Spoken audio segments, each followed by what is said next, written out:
पिशाचिनी का खेल यह कहानी एक सुनसान पहाड़ी कस्बे की है जिसे लोग भूतों का अड्डा कहते थे। कस्बा घने जंगलों और खंडहर नुमा घरों से घिरा हुआ था। वहां जाने वाले लोग अक्सर गायब हो जाते थे या कुछ अजीब घटनाओं का शिकार हो जाते थे। लेकिन सबसे डरावनी बात थी कस्बे के बीचों बीच मौजूद एक पुराना बंगला जिसे पिशाचिनी का घर कहा जाता था।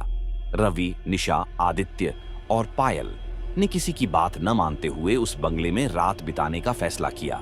उन्हें यकीन नहीं था कि ऐसी कोई पिशाचिनी सच में होती है। वे इसे बस एक मजाक समझ रहे थे। वे सभी रात 11 बजे उस खंडहर बंगले में पहुंचे। अंधेरी रात थी और बंगले में कदम रखते ही वहां की ठंडक उनकी हड्डियों तक पहुंच गई। कमरे की दीवारों पर अजीब सी काली लकीरें थीं, जैसे किसी ने खून से खरोंचें मारी हों। लेकिन वे डरने के बजाय मजाक करने लगे। पहला संकेत आधी रात को अचानक दरवाजे जोर जोर से खुद बंद और खुलने लगे। एक कमरे से धीमी हंसी की आवाज आने लगी।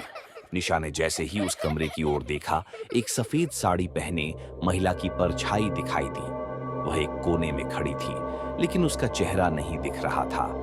खौफनाक खेल चारों ने मिलकर कमरे की ओर बढ़ने का साहस किया। जैसे ही वे अंदर गए, दरवाजा अपने आप बंद हो गया। महिला गायब हो चुकी थी, लेकिन कमरे की दीवारों पर खून से लिखा हुआ था, तुम सब मरोगे, कोई नहीं बच पाएगा। आदित्य ने मजाक में कहा, यह सब किसी ने डराने के लिए किया है। लेकिन तभी पायल की चीख गूंजी। उन्होंने देखा कि पायल का चेहरा सफेद पड़ चुका था और वह जमीन पर बेहोश थी। उसके हाथों पर खरोंच के निशान थे, जैसे किसी ने उसे नाखूनों से नोचा हो। रवि ने पायल को उठाने की कोशिश की, लेकिन जैसे ही उसने पायल को छुआ, उसे ऐसा महसूस हुआ कि किसी ने उसे पीछे खींच लिया।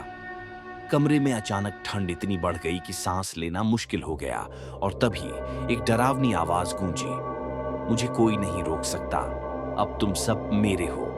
अचानक वह सफेद साड़ी वाली महिला प्रकट हुई, लेकिन इस बार उसका चेहरा दिख रहा था, एक विकृत बिना आंखों वाला चेहरा।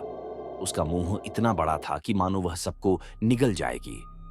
उसने अपनी लंबी लंबी उंगलियां बढ़ाईं और एक एक कर सबकी ओर झपटी। सुबह गांव वालों ने बंगले के दरवाजे पर चारों का सामान पाया, लेकिन वे चारों गायब थे। कमरे के अंदर सिर्फ खून के निशान और दीवार पर लिखा हुआ मिला, अब ये भी मेरे हैं, अगला कौन है? लोग कहते हैं कि पिशाचिनी उस बंगले में अब भी रहती है। वहां जो भी जाता है कभी वापस नहीं आता। अमावस्या की रात अगर आप उस बंगले के पास जाएं, तो आपको उन 4 दोस्तों की चीखें सुनाई देंगी और पिशाचिनी आपकी आत्मा लेने के लिए तैयार होगी। क्या तुम उस बंगले में जाने की हिम्मत करोगे?